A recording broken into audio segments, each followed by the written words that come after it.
O pastor disse um dia aqui, Yuri, sobre a visão de anjo, sobre a aparência dos anjos, né? Verdade. A aparência dos anjos.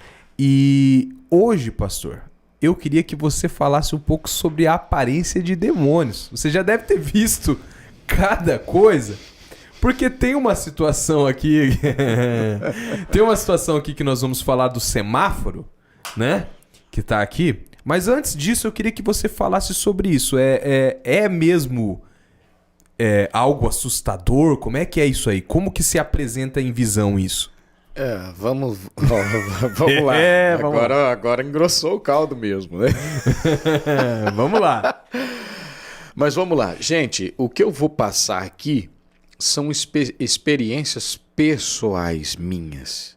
Ah, mas eu quero ouvir o que ele vai falar, porque eu já vi, tudo bem. A cada um existe uma manifestação diferenciada nesse campo. Entenda isso. De repente, para você, as tuas experiências sejam opostas à minha e eu não vou te criticar por isso. São pessoais, entende? Mas vamos lá. Para mim, dentro da minha experiência, eu compreendo que as aparições demoníacas, elas se diferem.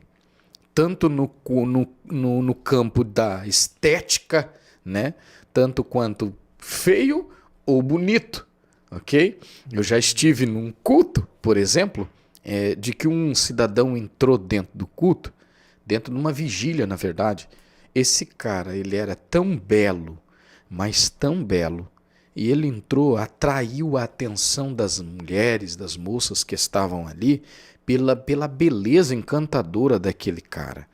E o culto, ele parece ter perdido um pouco do sentido, porque aquele cara chamava atenção no culto.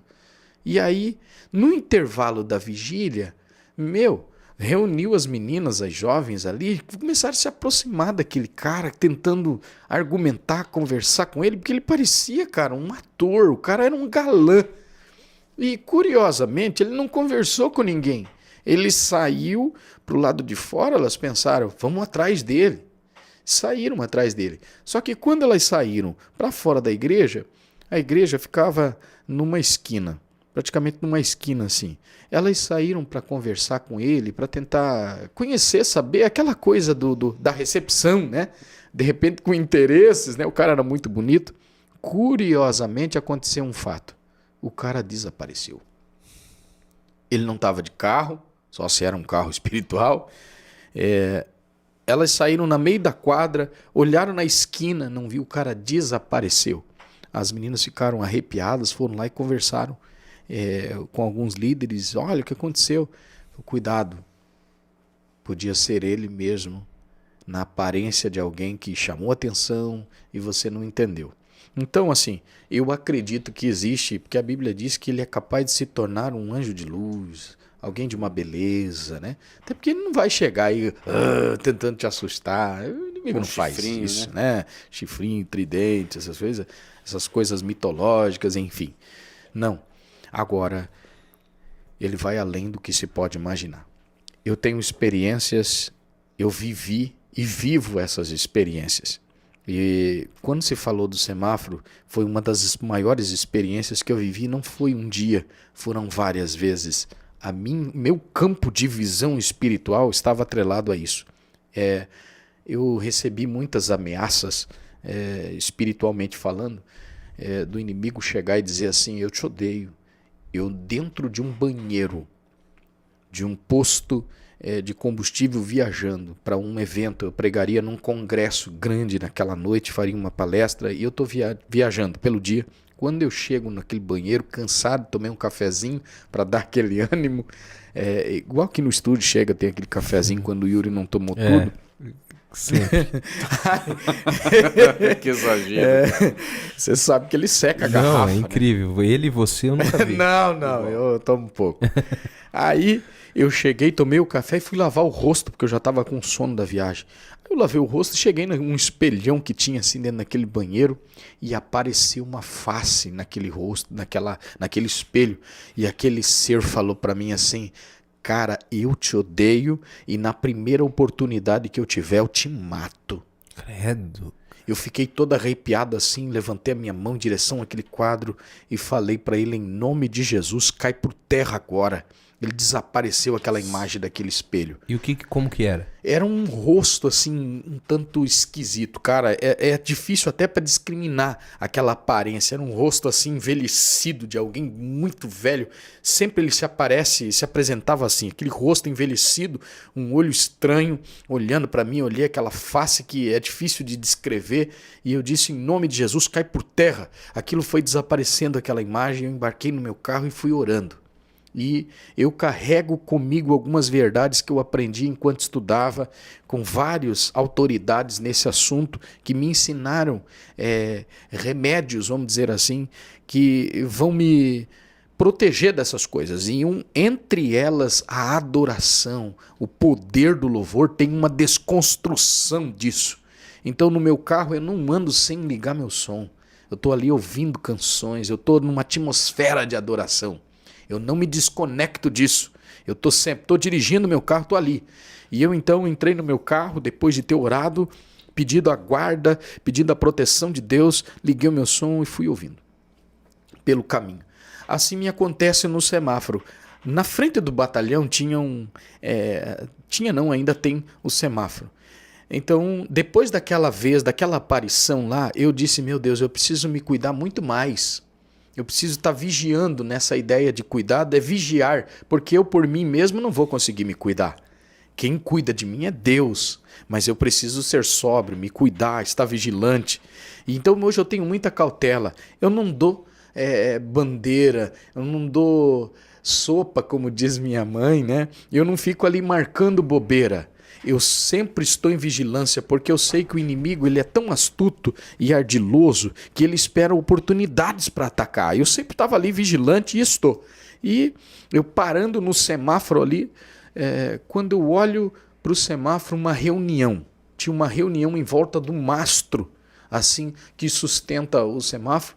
E eu olhei uma reunião assim de homens, mas não eram homens comuns. Eles eram magérrimos. Eu nunca vi uma coisa daquela. Parecia uma vareta de pé.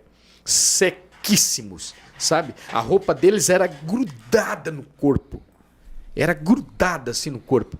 Quando eles olharam para mim, que viram o meu carro parado na fila do semáforo, que eu estava esperando assim... Eu nunca vi uma cena como aquela. Eles pulavam como esses astronautas que vão para a Lua, né? Eles não caminhavam, eles pulavam assim. Ó. E eles vieram pulando assim na frente do meu carro. E eu vendo aquela cena, ninguém mais via, porque aquilo é uma visão de mundo espiritual. Eles chegaram no meu carro e começaram a balançar o meu carro. Eu balançava dentro do carro. Era uma experiência única. Nossa. Eu falei, meu Deus, eles vão tombar meu carro aqui. A fúria, vinha uns assim, batia assim com a mão assim, ó, no capô. Eu escutava o barulho da batida. Eu escutava tudo porque era tão transliterado aquilo do mundo espiritual para o mundo físico que eu conseguia ouvir o barulho. E eu sentia o movimento do carro. Eu falava, meu Deus, me guarda agora. Não deixa eles tombar meu carro. Aí eu liguei o som assim num louvor bem alto assim. Quando eu coloquei aquele louvor que aumentei o som, eles colocavam a mão no ouvido assim, tapavam os ouvidos assim e saíam e vinham contra mim assim, batiam, parecia que tinha uma redoma, sabe, cercando o meu carro. E eu abro um parêntese para dizer para você, pode você pensar o que quiser, mas eu acredito que há uma redoma espiritual, uma redoma de fogo que guarda a tua vida, que te protege e que o inimigo não pode te tocar. Eles até podem chegar. Eu assisti uma série uma vez, chamava de... eu não vou lembrar o nome, é um nome meio que americano, que falava e criava um campo de força assim, ó. Era um campo de proteção e se batiam naquilo lá. Eu esqueci como eu queria lembrar isso. E é exatamente aquilo que a gente vive. Há uma proteção de Deus que o inimigo vem, se lança, bate e cai por terra. E então, quando eu liguei aquele som e comecei a orar ali em espírito, eles começaram a colocar as mãos nos ouvidos assim, se batiam no carro e caíam no chão. Eles vinham, caíam no chão. Aí abriu o semáforo assim, tinha um bem na frente. Falei, eu vou passar por cima dele agora. E eu vi a hora que eu passei em cima dele assim, ó. Eu senti o carro fazer isso, ó. Eu senti fazer isso. Quando passei por cima dele, eu olhei no retrovisor assim, ele se levantou assim e ficou de longe observando o meu carro. E aqueles que estavam ali próximos saíram, ficaram. Eu entendi que aquele era um território de morte. Ali houveram muitos outros acidentes. Eles se alimentaram de muitas vidas ali. Eram espíritos dessa laia de morte, entende? Comandado por uma chefia de morte, por um espírito de morte. E então eu passei por eles assim, e lá na frente eu comecei a rir daquilo, porque como que eu vou contar para alguém que não tem acesso ao mundo espiritual? Se eu contar isso para qualquer pessoa, ele vai dizer, cara, nós precisamos internar esse pastor aí, porque esse cara tá louco.